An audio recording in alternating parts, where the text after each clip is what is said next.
Hey everybody, welcome back, and we have one more system to look at in the ultimate macro shootout.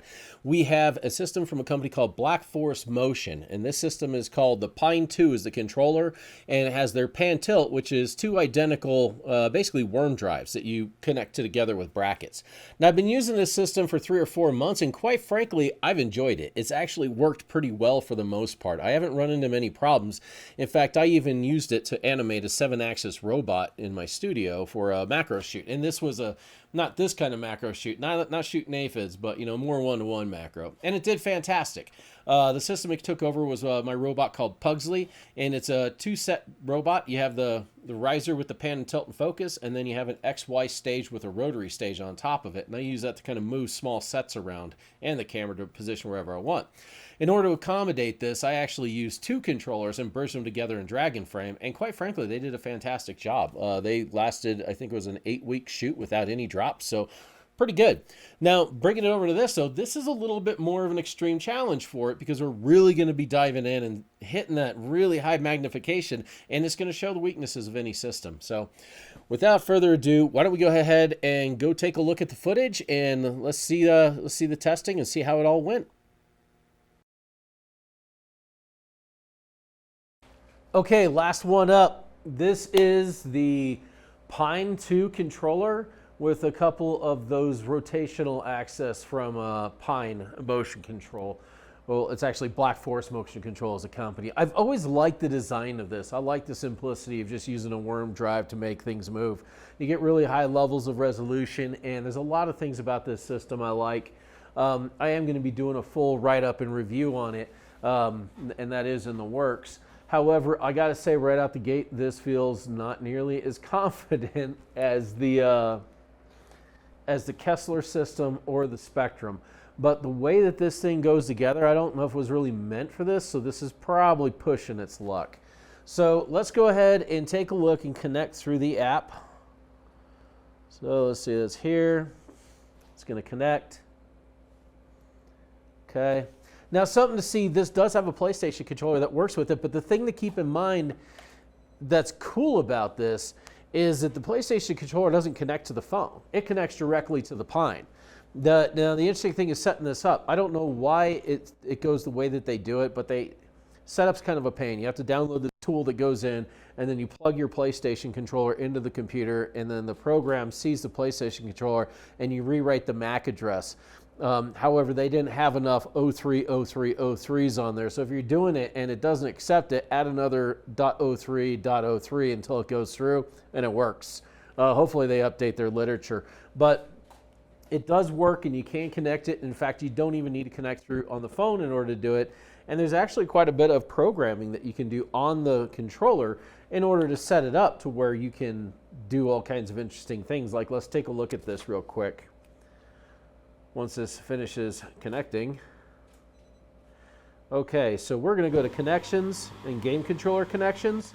So let's say triangle, right? I have all these different options of like controls. Add keyframes, zoom in, zoom out, add all the markers, all kinds of different things. I'll probably never use any of them, but they're there if that's something you think you might be interested in. And then once you have it, you can control the different motors. So you have motor number 3, motor 2, motor 1, and that's how I have it set up on here, and it works. So now if I go back and forth and up and down, it gets in. Now this has issues right out the gate lifting. It's too much for it. So what we're going to do is we're going to go into the motor settings, and we're going to go to motor 1, advanced, and we're going to bump that current up to 1 amp. Okay, motor 2, we're going to do the same thing. Hold on, get that to dynamic, and then motor current 1 amp. Now if I do the lift, it moves much better and much more confidently. And the motors are already dialed down pretty far from something I was doing earlier. In fact, they might be far enough down that they're okay. So let's go ahead and see if we can find our little buddies. Oh my God, this actually, oh, Oh, this is actually pretty nice. I'm going to be honest. You got to be careful on the focus because it can bounce. And then also anytime I'm talking into the plant, it can make it move around and bounce around. So I'm going to move over so I'm not breathing onto it. Let's bring that focus back. Look at that guy. All right, so tell you what, I'm just going to kind of take a couple seconds and we're just going to kind of move around.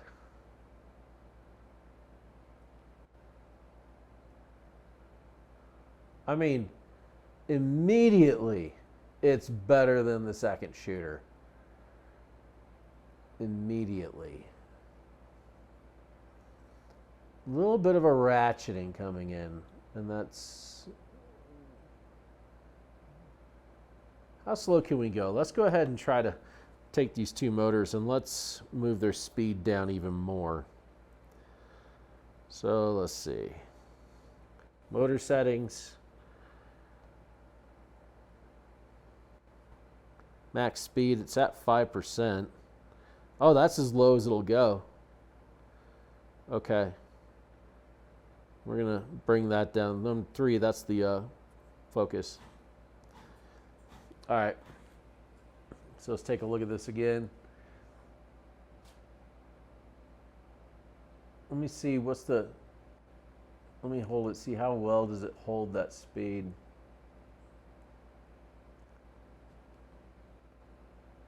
Not bad. Not bad. I don't think it is able to go as quite as slow as the Spectrum. And also there's a little bit of a ratcheting to that, if you can see that. And you know, that's because we're using a worm-based thing. If that worm is even slightly off, there's any imperfections or anything like that, it can cause a ratcheting in the movement. But I mean, just trying to get over to a bug, this is so much easier. Way easier than the second shooter. In fact, I can get a nice little focus pull there. Look at that. Start from a close one. Just kind of shift that to a back. Easy, easy, easy. Okay, you know what? I'm actually really happy with this. Let's try not to breathe into the plant because it keeps moving things. Let's take a little look around. Let's find another couple bug guys because we've looked at them quite a bit. There's some on a leaf right over here. I see a bunch of them clustered around. Maybe we can get a little bit of a move test between them. And let's get it closer.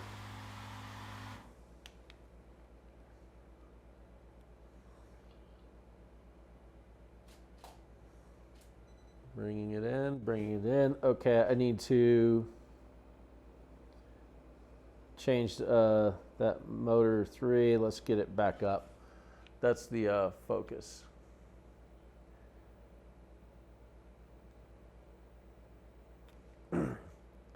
Let's just get a little scroll through with this guy. See, there's a lot more ratcheting in the beginning, but let's pull this down. I'm going to try and go back the other direction and make it a nice little kind of like slide move. Oops, went too far. Too far, too quick.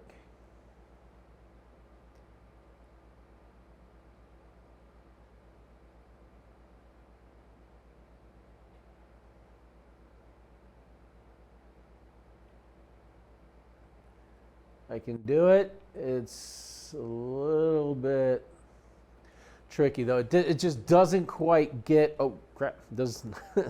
Bang! It doesn't quite get as nice as the Spectrum does. But I mean, look at how far in we are, and just setting this up is much more closer in feeling to how it is with the Spectrum. I think, though, that just the very absolute minimum speed this will go is very reasonable considering what we're putting it at, right? I mean, we're doing some real heavy magnification here. I think this is every bit as close, if not closer than what we were playing around with the Spectrum. So let's go ahead and let's program a move in here, okay? So we got this handsome little fella. Let me go Back to application modes, we're going to do a video. We're going to do start. Okay, so this is going to be the start keyframe. And then what are we going to go look at? Who else is it? Has he got a buddy around here? Okay, here we go.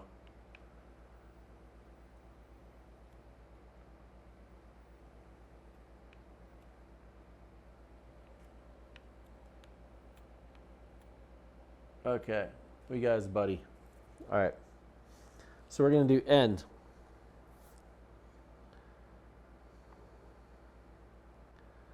We're going to do 20 seconds.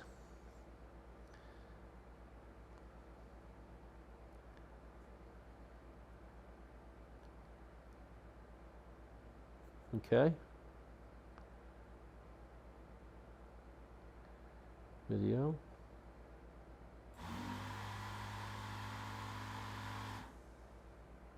Okay, now we're going to play it. Let's see how the return to beginning happens.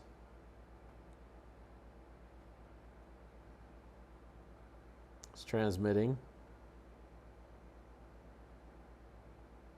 Focus definitely moved. The other motors did not move, though.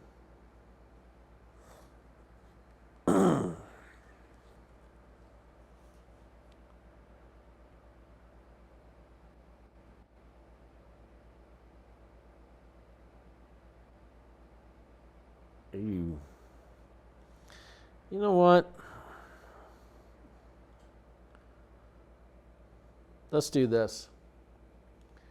Because I don't know, this thing might just be, we might want to take forever in order to get it to the startup position. Seems to be having a little issue there. So let's go ahead and we're going to lock on this guy and we're going to say that is the end. And then we're going to move back towards the beginning, which is where this little dude is living. All right, so we got our two buddies.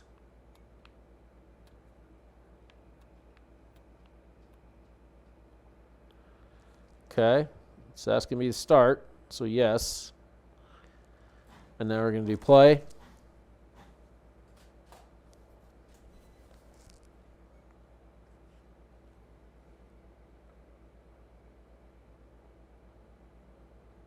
Transmitting and moving motors to start position.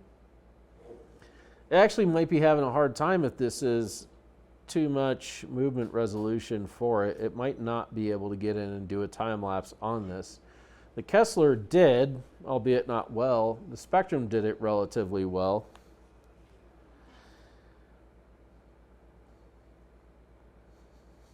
Well, let's not try the video. Let's go. How about time lapse?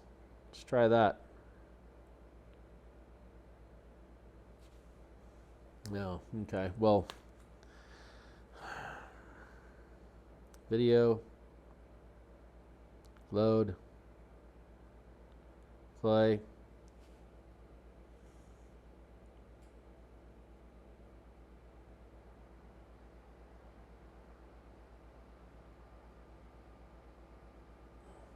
I don't know how long you want to see me just sit here staring at my phone. That's all I seem to be doing. Just getting ready. Transmitting data is certain. Okay. Let's do a little test here. I'm going to assume, so that's going to be the new keyframe. And then I'm just going to move this way out.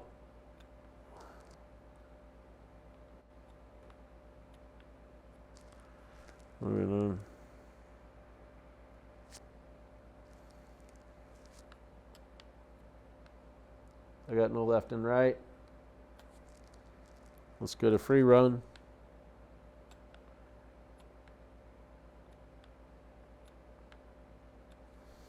Okay, let's go to motors, because it's not working.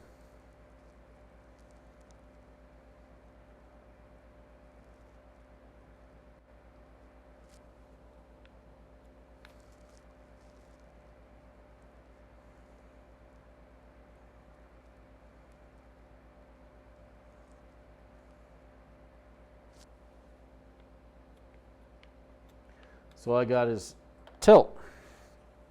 Okay. I guess we're just going to do what you do in cases like this. We're going to reset. And I'm also going to try and see if I can position this to where it's a little bit more on center with the rotary axis, because it might just be that it was too off balance. So rebooting the controller. All right, restarting the app.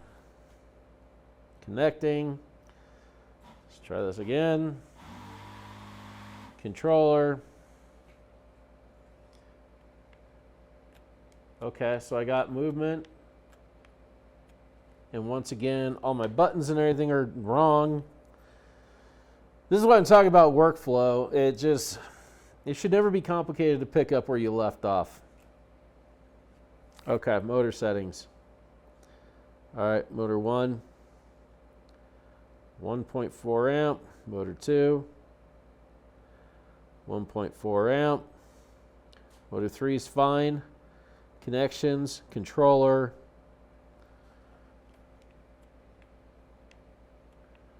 all right, there we go. Okay, we're moving again, so we're going to go back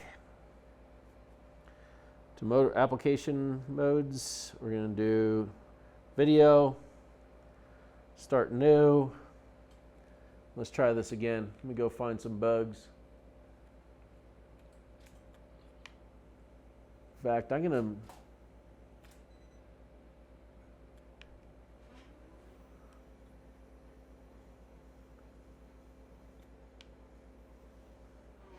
to, oh boy.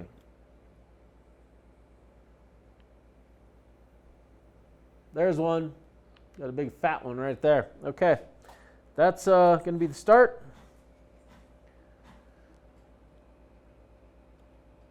And then we're going to move out to here for the end. Okay, so that's end. So that's going to be a 20-second move. Transmitting and moving.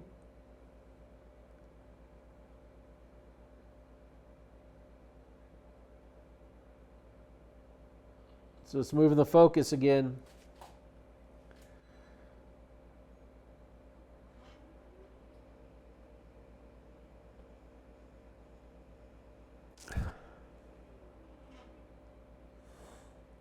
Same thing, it's just transmitting the data. I think one of the problems here is that it's trying to make this move too long. So what we're going to do is we are going to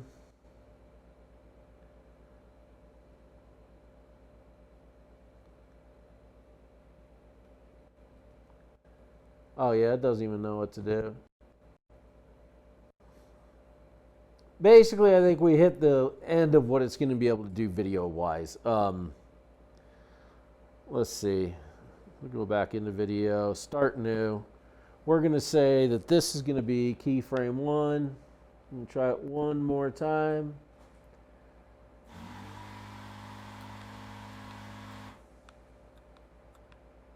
Now the motor 1 focus motor's not doing anything.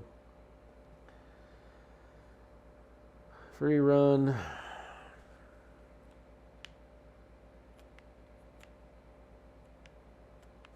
I mean, I can move now. I can't move left and right. All right. I'm pretty sure I'm going to consider this a failure on that aspect. Let's try one more thing. I'm going to reboot the app. Okay. Go back in, Pine, connect. And of course, I'm going to have to change the motors again, I suspect, because it starts out and the motor's not strong enough to do the lift. I could probably do a better job of balancing it, but whatever. Transmitting data. So we're just going to skip the video. I think what it's trying to do is it's trying to take all the numbers it has between the beginning and end, and it's trying to make a nice ramp out of them that are going to go across 20 seconds at 30 frames per second. I just don't think it's got the resolution to do that, and I think it's probably tripping it up, because this is the third time we tried that and it didn't work. Okay, I'm going to go in motor 1. Sure as shit, it's already down. Set. Motor 2. Oops. Same thing. 1.4 amps. Okay. Then we're going to go to connections, game controller connections. Those all look right. So let's go to application modes. Let's go for time lapse. And what I'm going to do is I'm going to go ahead and find a good place to start and end.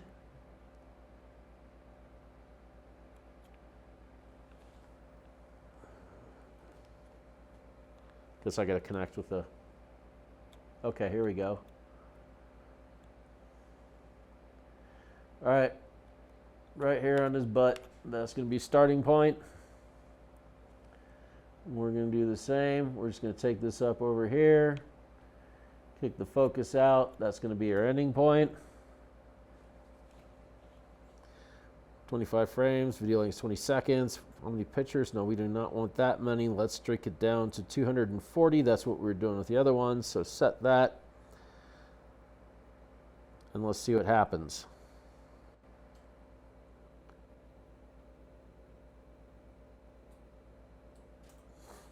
All right. Transmitting data and moving motors to start position again.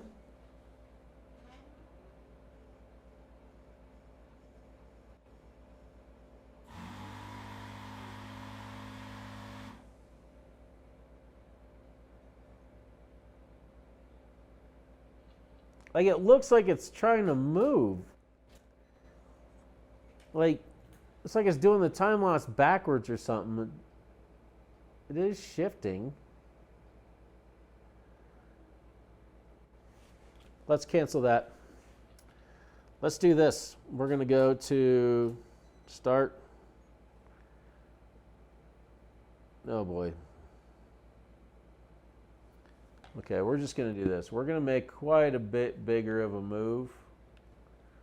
Oh, now I got pan and tilt aren't working again. I'm going to do this as the end. Play. Start.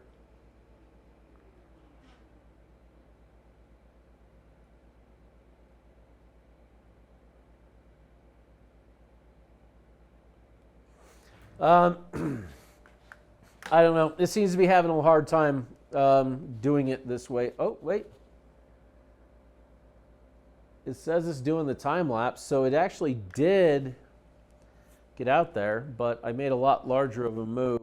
So let's cancel that. Let's go to...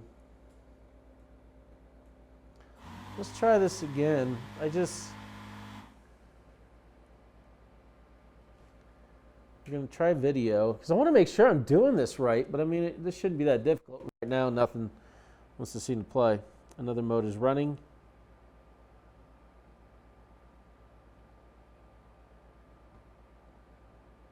Oh. All right, we're going to cancel this. And maybe we can try time lapse again. We're just going to go something a little bit closer. We're going to go here. That's going to be start guy. Oops.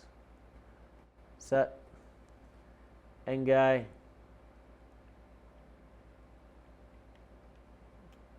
Of course, now I'm not able to move anymore. Okay, I don't know how many times anybody really wants to watch me do this, so I'm just going to reboot this thing. I'm going to try one more time. I just want to make sure that I can actually do a move from like one leaf to another and just make sure what it is the minimal focus or the minimum distance, and then that's the actual problem. So we're going to go to free run. No, we're going to go back to, God, I really fucking hate apps. Like, the Spectrum can do damn near all of this, and the workflow is snap, fast, and quick. Whatever. As far as apps go, at least this one connects, and I can move around with it. So it looks like the motors are right. Okay. Is this connected?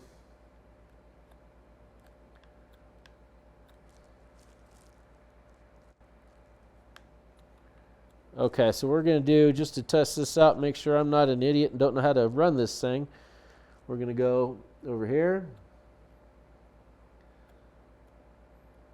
This is going to be start.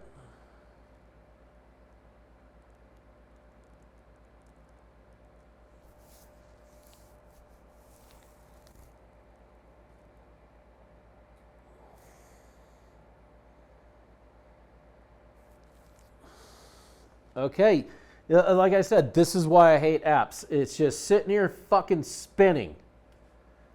Okay, Galaxy S21 Ultra. This is a new phone. This isn't like some, and this is fucking junk. I can't fucking stand apps. I hate dealing with apps. All right, well, I don't know. Maybe I'll record this again later. Maybe I'm just going to say this was a failure. I can't get it to do what I'm trying to get it to do. When I initially start out running, it seems to work fairly well, much better than the second shooter. I can actually position it where I want it with fairly easily, where the Kessler was just like all over the place. But so far, the Spectrum, when it comes to this particular test, when it comes to sitting there and doing this high-level magnification work, it seems like the Spectrum is the only one that really does it all that well. Let's go take a look at the results. Okay, we're back, and that went how it went, and I decided I'm going to keep it in there because you know what? I do this for a living. Time-lapse, photography, visual engineering. This is a full-time gig for me. This isn't a hobby or anything like that, and when we're using these types of tools, I think it's important for people to see genuine expressions of how they feel when they're using it and how it's working. Because if this is irritating me here, it might irritate you there. Now, this sounds like a harsh condemning of this system, and I just want to stop real quick and say there's a lot to like about it, okay? It did not fare well in this test. It just didn't. But let's go over a couple of the different things. Let's start with a couple of the good points. One, the app works. It connects, it holds, it works. It's easy to change things on the fly, and it stays connected. I've never had a problem with dropping connection to these controllers. I've got two of them, and neither of them ever drop for me. It connect it. I can stay connected. I can move it how I want. The setting things up is an absolute breeze with it. Two, PlayStation controller does not connect to the app. It directly connects to the Pine, and that is important to me. Because if you're directly connecting to the app, you have to have the app running to do it, and then now you have communication between this and the app, and this and the controller, or the app and the controller. You don't want that. You want a direct connection as much as possible. In fact, if I turn it on, it will immediately sync up. If I turn on the Pine and power it up, it'll immediately sync up with this if I want it to. I don't even have to open the app, and I can immediately start moving it around with it, which really is nice, okay? So that's good.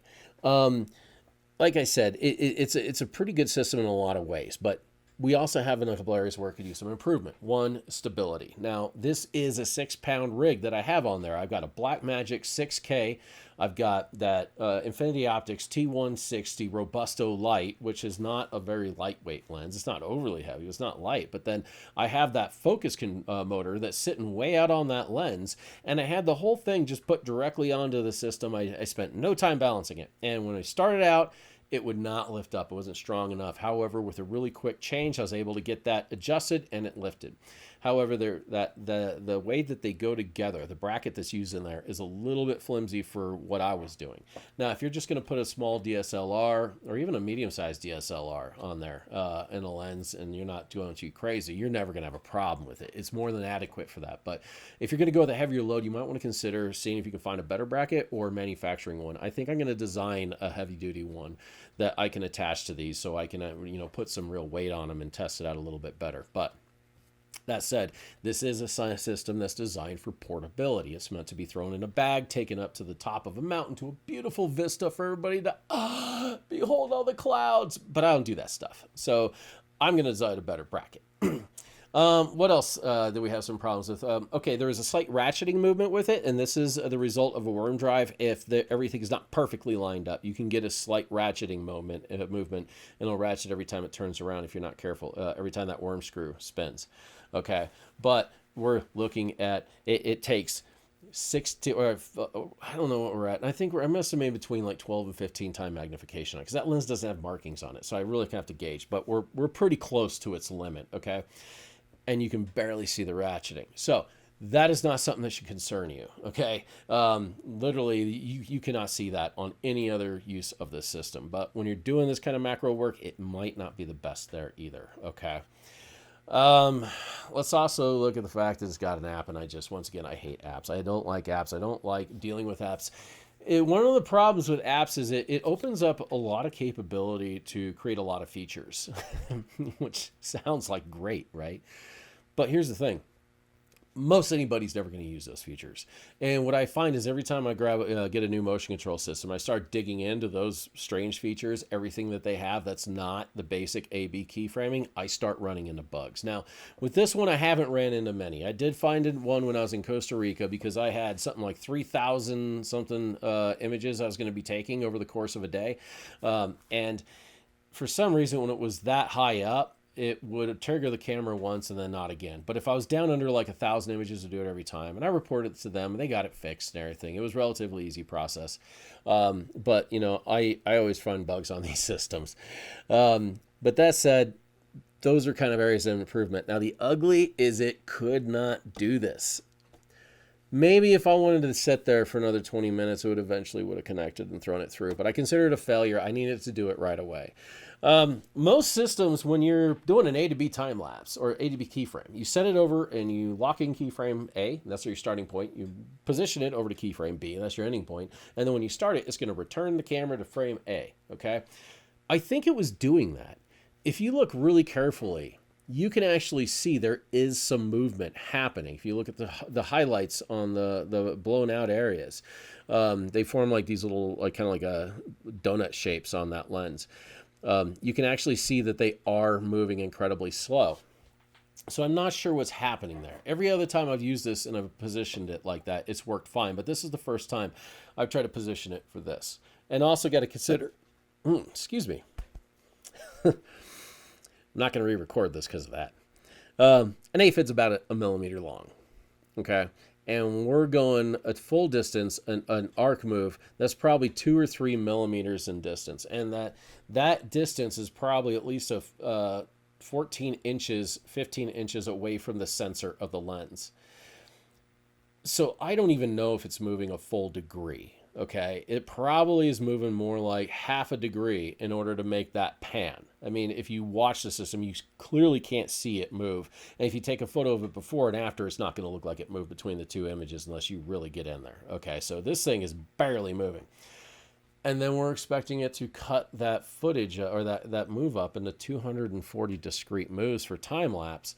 Or for the regular movement, we're doing one move, but we're also varying the speed throughout it. This is probably just getting to about beyond the limits of this system. But if you want to take into the fact it costs less than half of the spectrum, you know, let's gauge our expectations appropriately. So I don't think it had the resolution to do it. I think that it has a problem when you're getting that close because I can set up for time lapse with where it's actually making a decent move and it's no problem. But in this case, I just think it's just not up to the task for this. But that you know, that's okay. You know, I mean, nobody else is doing this, so this shouldn't be something that really concern anyone. Other than that, the setup went pretty good. I was pretty happy with that. I mean, overall, I'm gonna be honest. I really do like this system. Like I said, I've been using it for for a few months now, and it seems to work fairly well. I really do like it. So next episode, I'm going to actually sit there and go over the comparisons of the three systems and how they panned out and kind of who I say is the winner, which you can probably guess, but maybe you might be wrong. Okay. Really kind of depends. There's a lot of factors that think really bring into this. And quite frankly, I don't know if anybody else is going to be filming aphids or anything else at that macro level doing this kind of work. So most of this might not even be an issue. Anyway, hope you enjoyed it. If you did, like and subscribe. I'd love to see more people subscribing. It just encourages me more to put out more videos. If you have video requests, things you want me to cover and go over, whether that's with the Spectrum or the second shooter or Black Forest Motion or Dragon Frame or various types of extreme macro equipment or Mantis, which I want to get a Mantis build going here soon. That'll be fun.